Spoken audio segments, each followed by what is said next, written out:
Good morning, and welcome to another episode of the Divorced Woman's Guide podcast. How are you doing today? I am doing really great. I'm really excited to talk to you guys today about a topic that has been very top of mind for not just me, but also with the audience that I speak to, my clients, my Facebook group. And I just so happen to have a summit that's going on right now that talks all about this. And that has to do with parenting. I hear all the time that there's people who still have kids in the home and there's people who don't have kids in the home. And those who don't have kids in the home go, "Oh, I don't really co parent anymore. The kids are out of the house." And the first thing that I say to them is, "But you have kids together, yes?" And they'll say yes. And I'll say, "Then you're still co parenting." The types of topics that you are dealing with if your kids are out of the house, yeah, of course, they're definitely different than the issues that those of us who have kids that are younger are 6 and 7 versus 13 and 15. You're still co-parenting. You're still there for your kids. You're going to have to make some collaborative decisions. Perhaps that has to do with college, grad school, marriage. Our kids still come to us. Our kids are always our kids. So I really want to encourage you to listen to what I'm going to be talking about in today's episode, and also to encourage you guys, if you haven't already, to sign up for the co-parenting summit that I have going on right now. It's free to register. The interviews are about 30 minutes each. I've got experts who are here talking about anything from setting boundaries to how to co-parent, even if your co-parent is not interested in being a parent, how to co-parent with high conflict personalities, how mediation lends itself to positive co-parenting, and so many other topics. So definitely go sign up. I wanted to talk to you guys today a little bit about some of it is my own experience of co-parenting, and just to give you guys some tips, as I always do, and to share some of my wisdom with you guys. And I want to start out by saying that just imagine when we came home from the hospital with our kids and we walk in the house and you look at them and you go, I don't know about you guys, but this is what I did. I walked in the house and I remember they sent me home from the hospital and I looked at them and I was like, okay, now what do I do? And one of the things that I always say that my kids taught me was an incredible amount of patience. How many of you can say the same thing? And it's not just that raising our kids takes patience, but raising them with our spouse, with our exes, does also take a ton of patience. So remember that it's an evolution.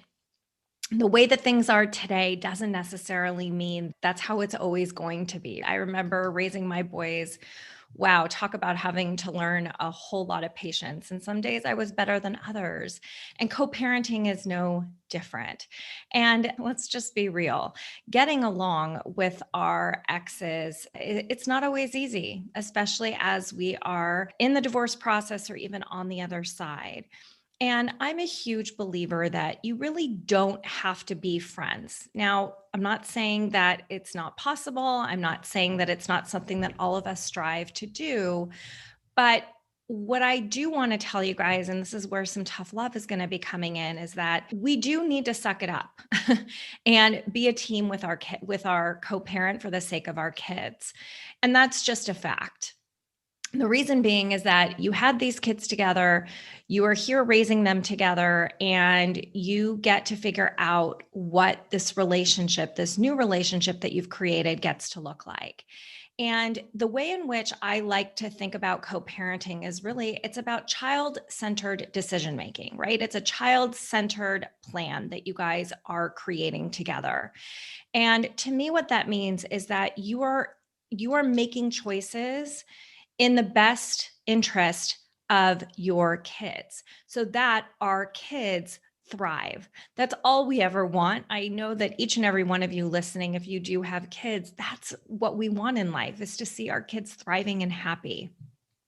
And so, for those of us going through divorce, what we really need to do a good job at is putting a lot of that noise aside.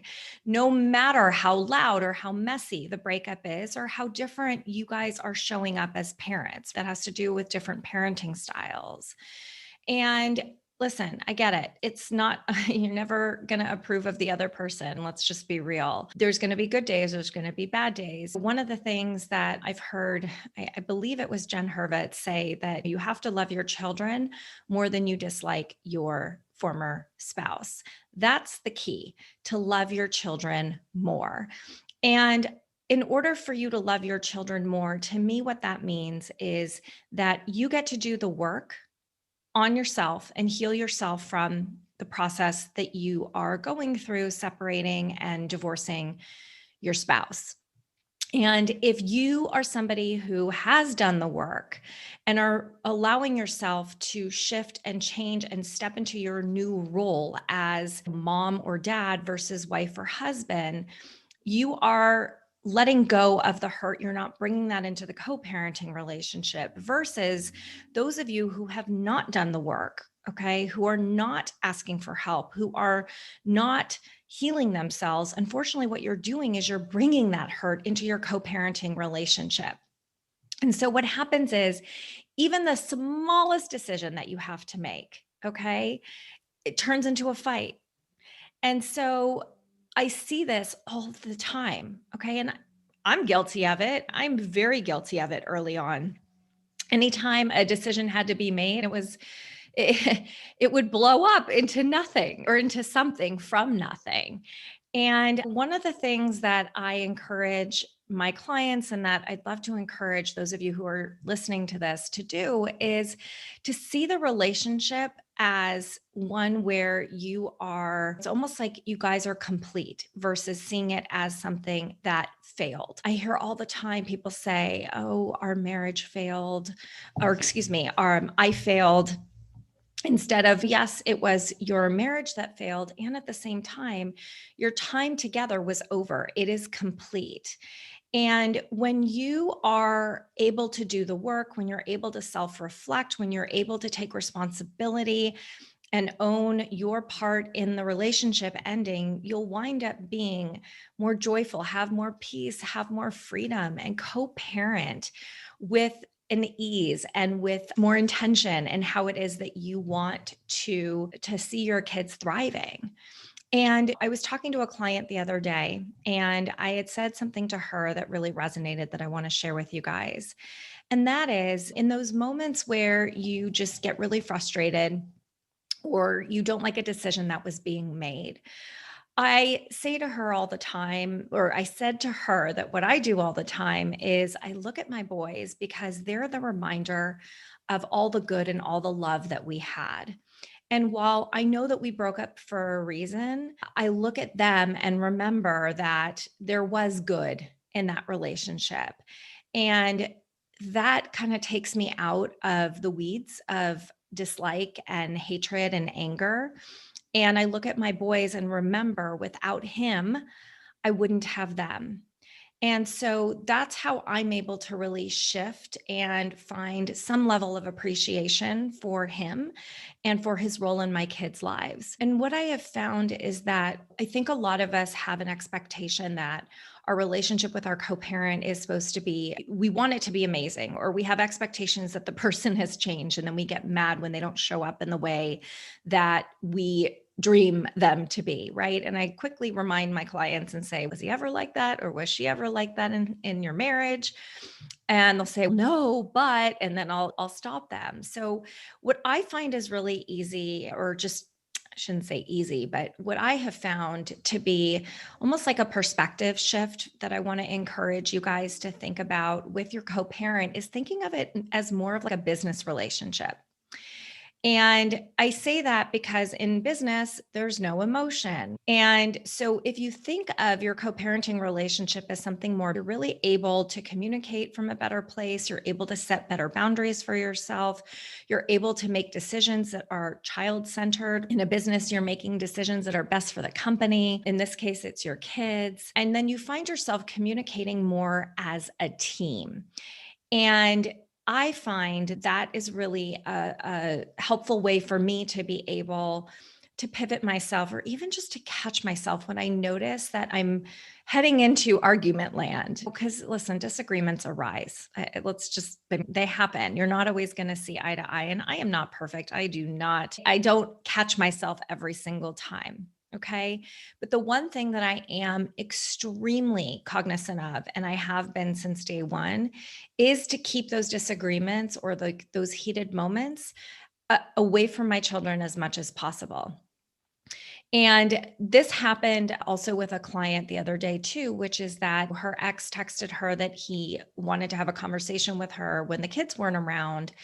And she had a gut feeling about what it was going to talk about. And I explained to her that while he invited her to have a conversation, she gets to reply and let him know when would be a good time for her. It doesn't always have to be about when they want to have that conversation. Now, I hear you in that some of you are probably saying some things can't wait. And I totally get that. What I would say to you in those circumstances is to just ensure that you're able to get your mind in a really good place before you step into, I wanted to say step into the arena, which is so Brene Brown, but before you really allow yourself to engage in that conversation, just make sure that you're still in a really good place, even if that means that you take a couple of minutes and you take some deep breaths, and just make sure that you are approaching it from a really positive place to not make it personal. And I always say, just be respectful, you guys. And I know that pains a lot of you. Trust me, it pains me sometimes as well. And that also is when we get to be flexible. And I'm a big believer in stability and consistency, especially as it relates to our kids. But I also think that it's important for our kids to know that you get to be flexible, not just very rigid, and stability gets to be flexible. And so, what I would love to share with you guys is there's times where I need to switch days, or I'm going out on a trip, more pre COVID, going on trips. But there's times where my ex and I definitely are asking for support, where we're asking to renegotiate dates. And what I always say is that, yes, you should stick to the schedule as much as possible. And at the same time, if one of you needs to make a shift and it's an easy one, don't say no just to be difficult. And I have done that. I have so done that, you guys. I'm going to admit it. I have said no just to feel power, just to feel like I could say no. And what that ended up teaching me was that one day that might be me. One day it might be me needing a favor. And what if he says no to me just out of spite? And so I would really encourage you guys to just take a beat and really don't say no to be difficult, because you may need that favor back. Another thing that comes up for me as I'm even thinking about that, and I don't know if you guys feel this too, but I have a special ringtone for my ex-husband so that I know that it's him. And I do that because I want to ensure that I am accessible to him. Now, I don't know if I have a special ringtone for him or not, but it's really important for me to let him know that I am always accessible.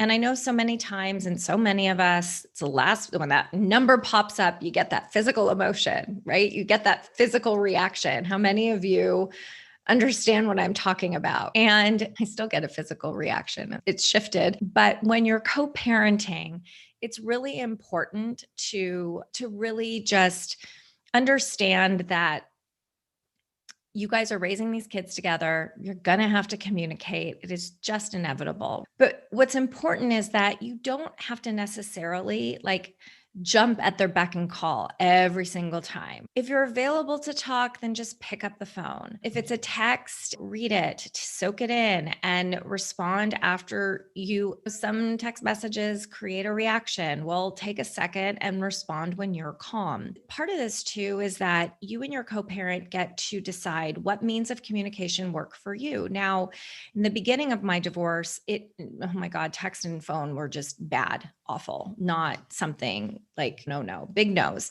And as our co-parenting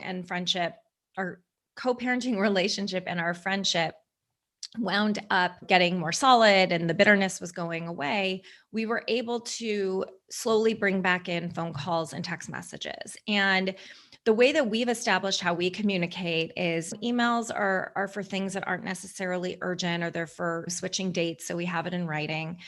Text messages tend to be like, hey, need a quick response on this. And phone calls typically are like, it's too long to communicate via text, or if there is an emergency. And so that's the system that my ex and I have down, but it definitely didn't start there.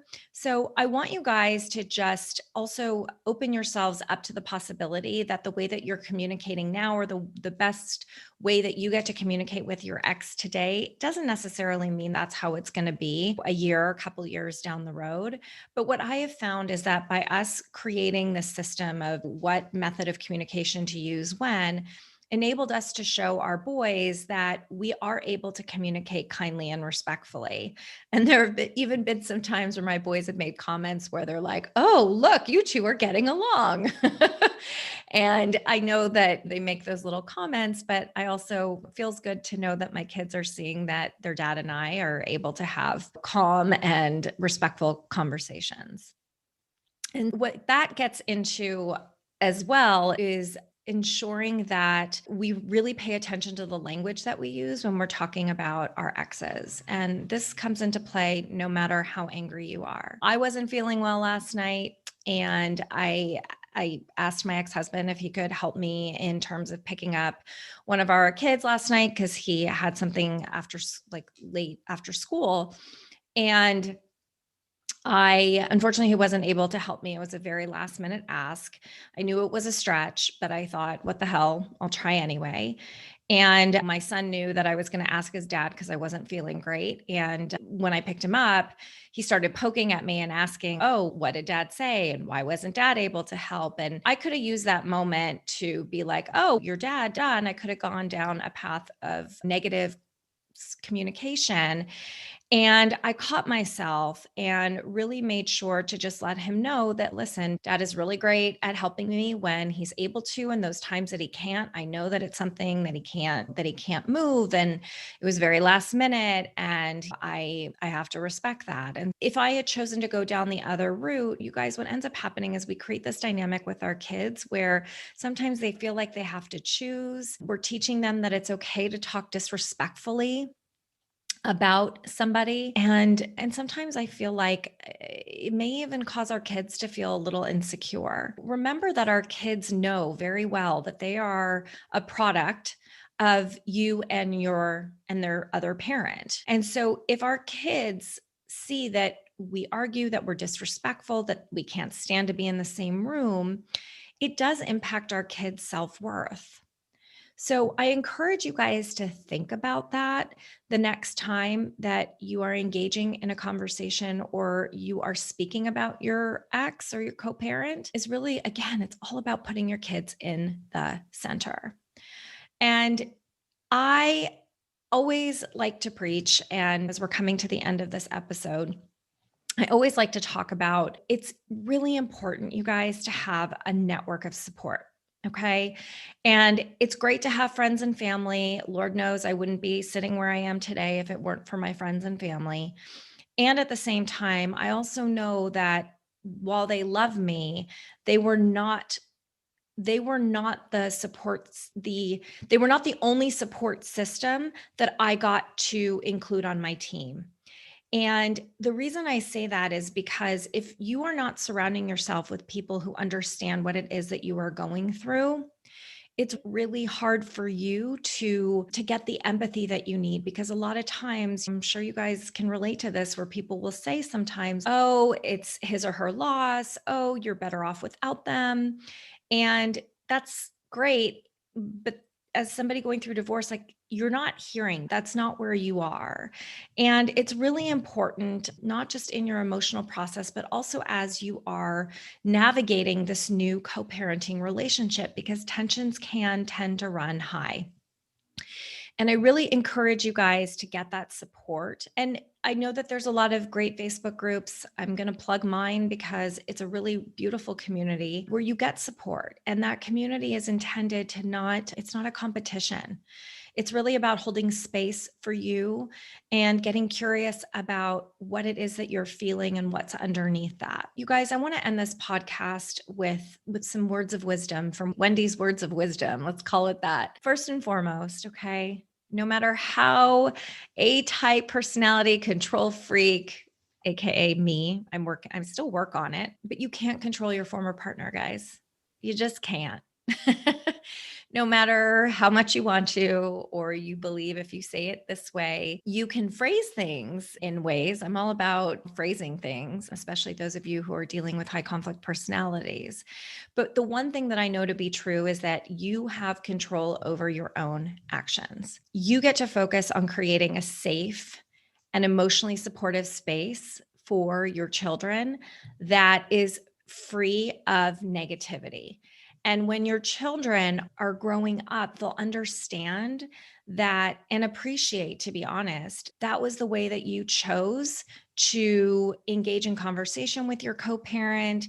And ultimately, that's how you were there for them. A lot of times our kids also try to bait us. And it happens to me too, where I have to take a breath. It actually happened just yesterday in the car with my younger son, where I had to take a minute and just come from a place of neutrality and curiosity and pay attention to his feelings instead of probably doing what he wanted me to do, which was to join on the crusade of the anger train that he was on. And I chose not to because I want my children to know that they can come and talk to me, that they can see that their co-parent and I, their dad and I, get to have a strong relationship where every decision that we make puts them in the center. So that is today's episode. I also wanted to share with you guys that I am putting together a workshop in May all about co-parenting. And I'm going to be doing it for the month. It's going to meet once a week.